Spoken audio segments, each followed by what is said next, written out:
The morning sky above New Eden glowed with its usual purple hue as Governor James Miller stood at his office window, watching the colony's three suns rise. 15 million people went about their daily lives in the massive domed cities below, unaware that this ordinary day would become their last. Miller's morning coffee sat untouched on his desk when the first alarm sounded. The colony's defense chief, Robert Wilson, burst through the door, his face pale with worry. "Governor, we have multiple unknown ships entering the system. They're not responding to any of our signals." Turning from the window, Miller rushed to his command console. The holographic display showed hundreds of ships appearing at the edge of their space. They were sleek, angular vessels that matched no known design in their database. More concerning was their formation. It wasn't a trading fleet or an exploration group. This was a battle formation. "How many?" Miller asked, his voice steady despite the growing dread in his stomach. "Over 300 vessels, sir, and more are still coming through." Wilson's hands moved quickly over the console, bringing up more detailed scans. "They're charging weapons." Miller didn't hesitate. He hit the colony-wide alarm, and his voice echoed through every street and building in New Eden. "This is Governor Miller. All citizens are to proceed immediately to their designated shelter areas. This is not a drill. I repeat, this is not a drill."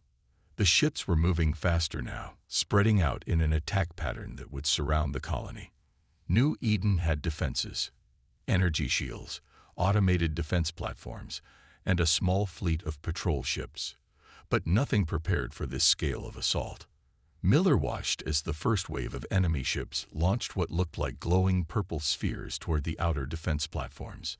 The platforms exploded one after another, creating a chain of fireballs in the upper atmosphere. The colony's shields flickered to life, a shimmering blue dome covering the cities below.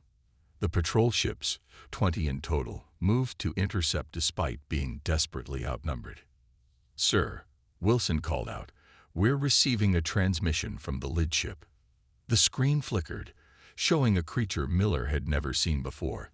It had gray-blue skin and multiple sets of eyes arranged in a pattern that made it hard to tell which way it was looking. When it spoke, its words were translated by the computer. "This is High Commander of the Concordat Forces. Your expansion ends here. Your species has been deemed too dangerous to allow further colonization." Miller stood straighter, his jaw set firm. "We are a peaceful colony. There are 15 million civilians here. Children, families. Whatever grievance you have with Earth can be discussed diplomatically." The alien commander's eyes shifted in what might have been amusement or contempt. "The decision is already made. Your colony will serve as an example." The transmission cut off. Moments later, the real attack began.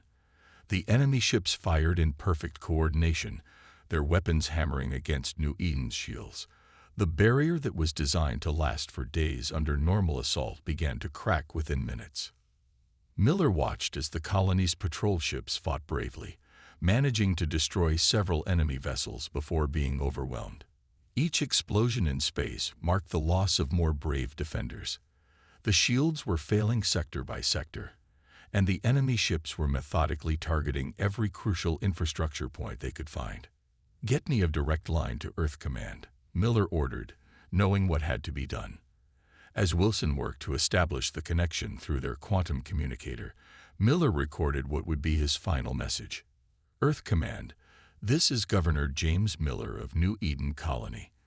We are under attack by an unknown alien force calling themselves the Concordat. They came without warning or provocation. Our defenses are failing. 15 million souls are about to be lost." He paused, watching as another section of the shield collapsed. "Do not let this go unanswered. Remember us. Remember New Ed." The transmission cut off as a massive explosion rocked the government building. The last thing Miller saw was the ceiling caving in as enemy weapons fire penetrated the failing shields. In orbit above, the enemy fleet methodically continued their bombardment, unaware that their actions had just awakened a sleeping giant. Across the vast distance of space, Miller's final message reached Earth. In underground bunkers and secret facilities across the solar system, lights began to come on. Massive doors started to open. And in the deepest chamber of Earth's military command, a protocol that had been waiting for 2 centuries was finally activated. The response was about to begin. Admiral Thomas Reed stood silently as the final recording from New Eden played in the United Earth Council chamber. The faces of the 200 council members showed a mix of horror and rage as Governor Miller's last words echoed through the room. When the recording ended, the chamber remained quiet for a long moment. Council President David Anderson broke the silence. 15 million dead. Men, women, children, all gone. His hands gripped the podium until his knuckles turned white. Admiral Reed, you have the floor. Reed walked to the center of the chamber, his steps echoing in the vast space. He was an older man with gray hair and sharp eyes that had seen humanity's secret preparations for the last 30 years. 200 years ago, he began, when we first detected alien signals, Earth made a choice. While we showed the galaxy our peaceful face, we prepared for war. The main display behind him came to life, showing a map of the solar system. With a gesture, Reed revealed what had been hidden for 2 centuries. Scattered across the map, thousands of red dots appeared, each representing a secret facility. Every nation on Earth contributed to what we called the Guardian Protocol. While we built civilian ships to trade and explore, our hidden shipyards never stopped working. Reed's voice grew stronger. We have ships hidden in asteroid belts, beneath the ice of Europa, in the clouds of Jupiter, and in the darkness beyond Pluto. Gasps filled the chamber as the true numbers appeared on the screen. 700,000 warships, each one more advanced than anything humanity had shown to the galaxy. The largest hidden fleet in known space. We built our ships with one purpose, Reed continued, to ensure that humanity would never face extinction. We studied every alien weapon we encountered, every shield technology we traded for, and we made them better. He brought up images of the ships. They were sleek, black vessels that seemed to swallow light itself. Each ship carries our best AI systems, quantum computers that can predict enemy movements before they happen, and weapons that can pierce any known shield. A council member stood up. Why didn't we use these to protect our colonies? Because revealing our fleet too soon would have united the galaxy against us, Reed answered. We needed them to think we were weak. Now they've shown their true intentions, and we will show ours. The display changed to show a battle plan. I am activating Protocol Thermopylae. As we speak, shipyards across the solar system are opening. Crews who have trained in secret their entire lives are boarding their vessels. In 6 hours, the first wave of 50,000 ships will be ready. In 12 hours, we'll have 200,000. In 24 hours, our entire fleet will be assembled. Another council member spoke up. The Concordat must have allies. We could be facing multiple species. Reed smiled, but there was no warmth in it. We're counting on it. Every ship in our fleet was built to fight 10 of theirs. Let them gather their allies. It will save us the trouble of hunting them down. President Anderson stood. This chamber must vote on the deployment of our forces, all in favor of activating Protocol Thermopylae. Raise your hands. Every hand in the chamber went up without hesitation. Then it's decided, Anderson declared. Admiral Reed, you have full authority. Make them regret what they've done. Reed nodded and turned to leave, but stopped at the chamber doors. 200 years ago, humanity looked to the stars and saw both wonder and danger. We chose to hope for the best but prepare for the worst. Today we'll show the galaxy that humanity's peace was a choice, and they have made us choose war. As Reed walked out of the chamber, alerts were already spreading through the solar system. In the asteroid belt, massive doors hidden in ordinary-looking rocks began to open. Beneath the ice of Europa, entire fleets of ships powered up their engines. In the clouds of Jupiter, shipyards larger than cities revealed themselves. And in a hidden facility on Mars, Captain Maria Walker climbed into her command chair, watching as her crew took their stations. Her ship, the Retribution, would lead the first wave. As the dock doors opened to reveal the stars, she thought of New Eden's last message. They would be remembered, and their remembrance would shake the galaxy to its core. The vast darkness of the Kuiper Belt lit up like a new constellation as hundreds of hidden bases revealed themselves. Ice and rock that had concealed humanity's secret for 2 centuries broke apart, revealing massive warships beneath. Captain Maria Walker watched from the bridge of the Retribution as ship after ship joined the growing fleet. "Status report," she ordered, her eyes fixed on the tactical display showing the gathering armada. Her second-in-command, Jack Foster, stood at attention. "First wave is at 80% strength. 50,000 ships reporting ready for combat. The quantum communication network is online and synchronized." The ships moved with perfect precision, their black hulls absorbing the distant sunlight. Each vessel was a masterpiece of human engineering, carrying weapons that had never been revealed to the galaxy. Walker's own ship, the Retribution, was one of the new Vengeance-class battleships, nearly 2 kilometers long and powered by an artificial star at its core. "Show me the fleet composition," Walker commanded. The holographic display expanded, showing different types of ships forming up. Heavy battleships took position at the center, surrounded by swarms of smaller but equally lethal destroyers and cruisers. Specialized hunter-killer ships moved to the edges of the formation, their stealth systems making them nearly invisible even to human sensors. In the command center deeper inside the ship, AI systems came fully online. Unlike the basic computers humanity had shown to the galaxy, these were quantum AIs that could process combat situations faster than light itself. They began linking with every ship in the fleet, creating a single unified network that could coordinate thousands of ships as easily as moving fingers on a hand. "Message from Admiral Reed," Foster announced. "The second wave has begun launching. 200,000 more ships will join us within 6 hours. Walker nodded, watching as more ships continued to emerge from hidden bases. Some rose from beneath the ice of distant moons, others appeared from within hollowed-out asteroids, and still more decloaked from their hiding spots in deep space. Each had been waiting for this moment, their crews training in secret for generations.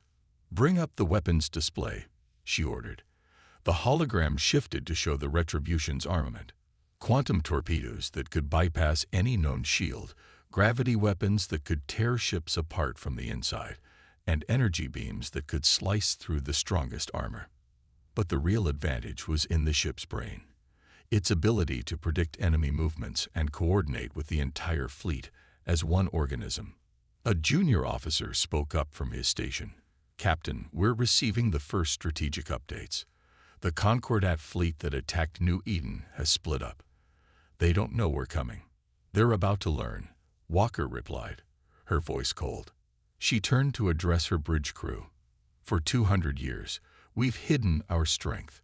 We traded with them, shared our culture, tried to be part of their galactic community, and they repaid us with murder." The tactical display updated again, showing the gathering of the largest military force in known space. The first wave alone would have been enough to conquer most alien civilizations. But humanity wasn't interested in conquest. This was about justice, and about ensuring that no one would ever dare attack Earth or its colonies again. "New message from Fleet Command," Foster reported. "Admiral Reed is advancing the timeline. We move in 3 hours." Walker smiled grimly.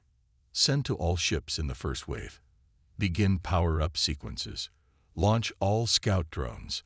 I want our quantum network mapping every possible route to target." The space around the fleet came alive with thousands of small drones, each carrying advanced sensors that could detect ships light years away. They would create a web of information, feeding data back to the fleet's AI network, ensuring that no enemy ship could hide or escape. "Final ship reporting in," Foster announced. "First wave is now at full strength. 50,000 ships ready for combat." Walker stood from her command chair and walked to the front of the bridge, looking out at the assembled fleet. Each ship represented decades of preparation, the combined effort of every nation on Earth working in secret. The fleet was a testament to human unity and determination, a force created not for conquest, but for survival. "Send to all ships," she ordered. The galaxy thought they knew humanity's strength. They thought we were weak, scattered, unprepared. Today, we show them how wrong they were. "For New Eden." "For New Eden," her crew echoed, their voices filled with purpose. The largest fleet in galactic history began to move as one, accelerating toward their first target. The hunt had begun. The Proxima Centauri checkpoint was the Concordat's proudest achievement, a massive space station that controlled all travel through the sector. 300 warships patrolled the area, making it one of the strongest defensive positions in known space. The alien commander felt completely safe as he watched ships pass through his sector. That feeling of safety vanished when his sensors officer started screaming. The void in front of the station suddenly filled with ships. Not dozens, not hundreds. Thousands of black warships appeared at once, their hulls seeming to drink in the light from Proxima Centauri. The Concordat commander had never seen so many ships in one place. On the bridge of the Retribution, Captain Walker watched the enemy's reaction through her tactical display. "All ships, battle formation Delta. Activate quantum prediction systems. Show them what humanity can do." The 50,000 ships of the first wave moved like dancers in a deadly ballet. The AI networks controlling them could predict every possible enemy move, positioning ships to counterattacks before they even began. While the Concordat fleet scrambled to respond, the human ships were already executing their battle plan. "Enemy ships powering up weapons," Foster reported calmly. "They're trying to form a defensive line." Walker nodded. "Let's show them why that won't work. All ships, engage at will. Remember New Eden." The human fleet opened fire as one. Quantum torpedoes bypassed the enemy shields completely, tearing ships apart from the inside. Gravity weapons crushed other vessels into balls of twisted metal. Energy beams cut through the strongest armor like paper. In the first 30 seconds, 50 Concordat ships were destroyed without a single loss to the human fleet. The Concordat commander finally found his voice, broadcasting on all frequencies. "This is impossible. You're a peaceful species. You don't have this kind of technology." Walker allowed herself a small smile as she replied, "You only saw what we wanted you to see.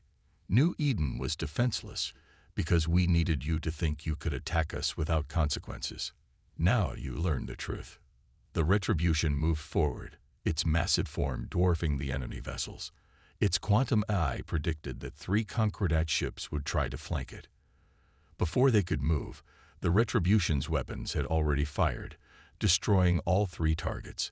Around it, the rest of the human fleet fought with the same deadly precision.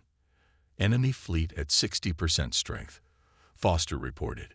"They're trying to retreat." "Not this time," Walker commanded. "Activate the quantum net." Hidden devices planted throughout the sector over decades came to life, creating a web of energy that prevented faster-than-light travel. The Concordat ships were trapped, forced to fight or surrender. The alien commander watched in horror as his fleet was systematically destroyed. Every tactic they tried was countered before it could begin. Every attempt to find a weakness in the human ships failed. This wasn't a battle. It was a demonstration of power. "Attention Concordat forces," Walker broadcast. "Your fleet is defeated. Your station is surrounded. Surrender now, and we will show more mercy than you showed New Eden." The remaining Concordat ships began powering down their weapons. On the station, the commander realized the terrible mistake they had made. They had thought humanity was hiding its weakness. Instead, they had been hiding their strength. "Signal from the station," Foster announced. "They're surrendering." Walker stood from her command chair. "Secure the station. Download their databases. I want to know everything about the Concordat's defensive positions." She paused, looking at the debris field that had been a proud alien fleet. "And send word to Admiral Reed. Proxima Centauri is now under human control." As capture teams boarded the station, the databases revealed something unexpected. The attack on New Eden hadn't been ordered by the full Concordat leadership. It had been the work of a faction that feared human expansion. They thought killing millions of civilians would make us back down, Walker said, reading the reports. Instead, they woke up the most powerful military force the galaxy has ever seen. The first wave of humanity's revenge was complete, but it was only the beginning. As Walker's fleet secured the sector, reports came in of the second wave launching. 200,000 more ships, ready to push deeper into Concordat space. The message would be clear to every species in the galaxy. Humanity's peace had been a choice. Now they would see what humanity could do in war. Admiral Reed stood on the bridge of his flagship, the Avenger, watching the tactical display as humanity's forces swept through Concordat space like an unstoppable tide. 3 massive battle groups, each larger than any fleet the galaxy had ever seen, moved with deadly purpose toward their targets. Report from Captain Walker's group, his tactical officer announced. The Rigel sector has surrendered without a fight. That's the 5th system to yield in the last 12 hours. The Admiral nodded, studying the map. Worlds that had once been proud Concordat strongholds were now raising white flags as soon as human ships appeared in their systems. The sight of 200,000 warships emerging from faster-than-light travel had a way of changing minds quickly. Message from the Southern Battle Group, another officer called out. They've secured the shipyards at Deneb. The facilities are intact. Enemy forces evacuated rather than face our fleet. Reed allowed himself a small smile. The Concordat was learning what humanity had known for 2 centuries. True strength didn't come from having the biggest guns, but from having the patience to wait for the right moment to use them. Captain Walker's voice came through on the command channel. Admiral, we've finished decoding more of the Proxima Centauri data. You need to see this immediately. The information appeared on Reed's screen, and his expression hardened. The attack on New Eden had been orchestrated by a faction called the Purity Council, a group of hardliners who believed that humanity's rapid technological progress posed a threat to their dominion over the galaxy. They had acted without the approval of the full Concordat leadership, believing that destroying one colony would force humanity to retreat. They killed 15 million people because they were afraid of our potential, Reed said quietly. Now they'll learn why they were right to be afraid. A warning alarm sounded through the bridge. Multiple contacts. The sensor officer shouted. The main Concordat fleet is assembling at their capital world. 5,000 ships. No, 8,000. Still counting. Reed watched as the enemy fleet grew. The Concordat was gathering every ship they had left, creating a force that would have seemed unstoppable just a few days ago. But humanity had changed the rules of warfare. Send to all battle groups, Reed ordered. Execute Operation Rolling Thunder. Show them what a real fleet looks like. Across 50 light-years of space, humanity's forces began to move. Walker's group of 200,000 ships approached from the galactic north. Another group of equal size came in from the south, and Reed's own force, the final wave of 300,000 ships, began its advance from the center. The Concordat capital world sensors lit up as they detected the approaching human fleets. Their defenders watched in growing horror as more ships than they had ever imagined possible filled their skies. 700,000 warships, each more advanced than anything the Concordat had ever built, all converging on a single point. Signal from the Concordat leadership, an officer reported. They're begging for mercy. Reed's voice was cold as ice. Put them through. The main screen showed the Concordat's High Council, their alien faces showing what Reed assumed was fear. The High Chancellor spoke first. Please, we did not authorize the attack on your colony. The Purity Council acted without our knowledge. We surrender unconditionally. Where are the members of this Purity Council now? Reed asked. We have them in custody. They are yours to judge. Reed nodded slowly. You will hand them over for trial. But that's not enough. Humanity's peace was a choice. Your people made us choose war. Now you will understand what that means. He turned to his tactical officer. Target their military installations only. Show them the difference between us and them. We don't kill civilians. The human fleet moved into position around the Concordat capital. Their weapons could have turned the planet to ash. Instead, they struck with surgical precision, destroying only military targets while leaving civilian areas untouched. As the Concordat's defensive stations crumbled, Reed sent a final message to all enemy worlds. Your fleet is broken. Your defenses have failed. But unlike you, we do not make war on the innocent. Remember that humanity's mercy, like its peace, is a choice. The galaxy was about to learn that humanity had become its most powerful civilization, not through brutality, but through patience, preparation, and the wisdom to know when to strike. The members of the Purity Council sat in their hidden fortress deep within the Concordat's last stronghold, watching as their world crumbled around them. They had started this war by attacking New Eden, thinking humanity would break. Instead, they had awakened a sleeping giant that now held their civilization by the throat. On the bridge of the Retribution, Captain Walker received new orders from Admiral Reed. Solar Hammer is approved, she announced to her crew. All ships move into attack formation. The human fleet split into 3 massive rings around the fortress moon, where the Purity Council was hiding. Their last defenders, 2,000 ships of mixed designs from various alien races, formed a protective barrier around the moon. These were the true believers, the ones who thought humanity needed to be stopped at any cost. Enemy ships are charging weapons, Foster reported from his station. They're going to make a final stand. Walker nodded grimly. Send one last message. They can surrender and face trial for their crimes, or they can die here. Their choice. The response came quickly, a barrage of energy weapons and missiles from the enemy fleet. But humanity's quantum prediction systems had already calculated their attack pattern. Before the first shot reached them, the human ships had moved to perfect defensive positions. Begin the solar hammer, Walker commanded. Show them what real power looks like. 700,000 ships activated their primary weapons simultaneously. The energy output was greater than a small star, but it was precisely controlled. The human fleet didn't fire randomly. Each shot was calculated to disable rather than destroy when possible.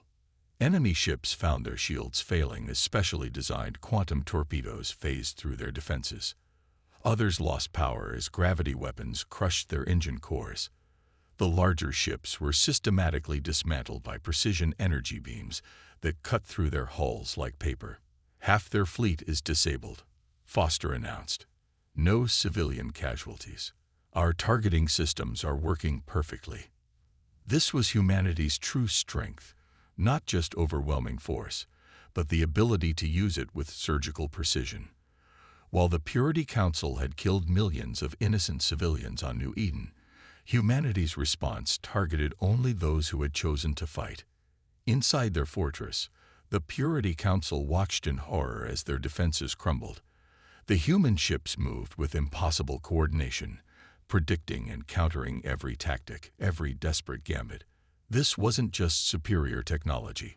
It was 2 centuries of preparation meeting its intended purpose. Enemy fleet is at 20% strength, Foster reported. They're breaking formation. Some ships are powering down to surrender.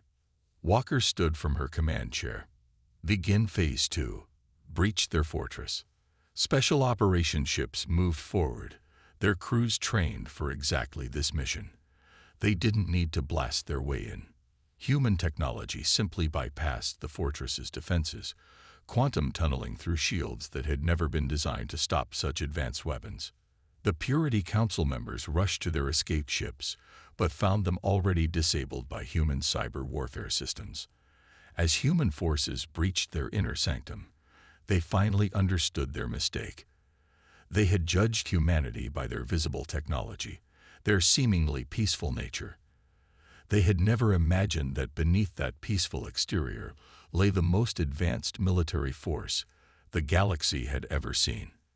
Purity Council members are in custody, the ground team reported. No casualties on either side. The fortress is secured. Walker relayed the news to Admiral Reed, who was coordinating the overall operation. His response was brief. Justice, not vengeance. Bring them in. The battle was over in less than an hour. What had been the strongest defensive position in the Concordat now belonged to humanity. But more importantly, they had achieved their victory while staying true to their principles. Minimal loss of life, protection of civilians, and precision over blind destruction. Send to all ships, Walker ordered. The Purity Council is captured. Their fleet is destroyed or surrendered. Maintain positions and prepare for occupation duties. As the human fleet secured their positions, the news spread across the galaxy. Humanity hadn't just won. They had demonstrated a level of military power that changed the balance of the entire galaxy. But more importantly, they had shown how to use that power with wisdom and restraint. The last major battle was over. Now came the harder task, building a peace that would ensure such attacks never happened again. The Great Hall of Earth's United Council was filled with representatives from every human world and former Concordat species. 6 months had passed since the capture of the Purity Council, and today would mark the beginning of a new era in galactic history. Admiral Reed stood at the podium, his dress uniform gleaming under the lights. Behind him, through the massive windows, hundreds of ships from both human and alien fleets hung in orbit, their presence a reminder of both the war and the peace that followed. Today we signed the New Eden Accords, Reed began, his voice carrying across the silent chamber. Not as victors imposing terms on the defeated, but as species seeking a better future together. The new Concordat leadership sat in the front row, their alien features showing what humans had learned to recognize as respect. They had seen humanity's power, 700,000 warships that could have burned their worlds to ash. Instead, they had witnessed precision, restraint, and mercy. Captain Walker, now promoted to fleet commander, stood at attention as the terms were read. The Purity Council members had faced trial for their crimes, receiving sentences that focused on justice rather than revenge. The Concordat would be reformed, with new checks and balances to prevent any single faction from starting another war. The rebuilding of New Eden will be our first joint project, Reed announced. Human and Concordat engineers working together, using our combined technology to create something greater than before. Where there was death, we will bring new life. The aliens watched in amazement as humanity revealed more of their advanced technology. Not weapons this time, but tools for peace. Terraforming systems that could restore damaged worlds, medical technologies that could help all species, and clean energy systems that could power entire civilizations. We hid our strength for 2 centuries, Reed continued. Not because we were weak, but because we hoped it would never be needed. Now we reveal not just our weapons, but our true desire to build a galaxy where such weapons gather dust. The first to sign were the human representatives. President Anderson's pen scratched across the document, followed by leaders from every Earth nation and colony.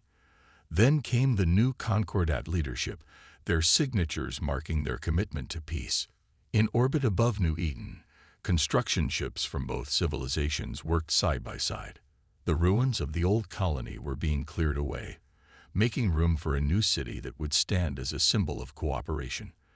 The defense platforms that had failed to protect the colony were being replaced by a joint human Concordat defense force. Walker walked through the construction site, remembering the message that had started it all. Remember us. The memorial wall was nearly complete, listing the names of all 15 million victims. But above the names, carved in both human and alien scripts, were the words, "They died in darkness, but their memory brings light." Back in the council chamber, Reed finished his speech. We reveal one final truth today. Humanity's greatest weapon was never our ships, our technology, or our preparation. It was our ability to choose peace, even when we had the power to destroy. Remember New Eden not just for how its people died, but for how their memory helped birth a new age of understanding. The chamber erupted in applause as human and alien representatives stood together. Outside, in the sky above Earth, Ships from dozens of species flew in formation, a display of unity rather than power. The human fleet that had brought the Concordat to its knees was returning to its hidden bases, ready if needed but hoping never to be called upon again. In the years that followed, the galaxy would remember this as the moment everything changed. Not when humanity revealed their military might, but when they showed how to wield power with wisdom. The New Eden Accords became the foundation of a lasting peace, proof that even the deepest wounds could heal. The memorial ceremony on New Eden became an annual event, attended by ships and representatives from every spacefaring race. They came not just to remember the tragedy, but to celebrate what rose from it, a new understanding between species, a better way forward. Humanity had proven they could win any war, but their greatest victory was showing the galaxy how to maintain peace.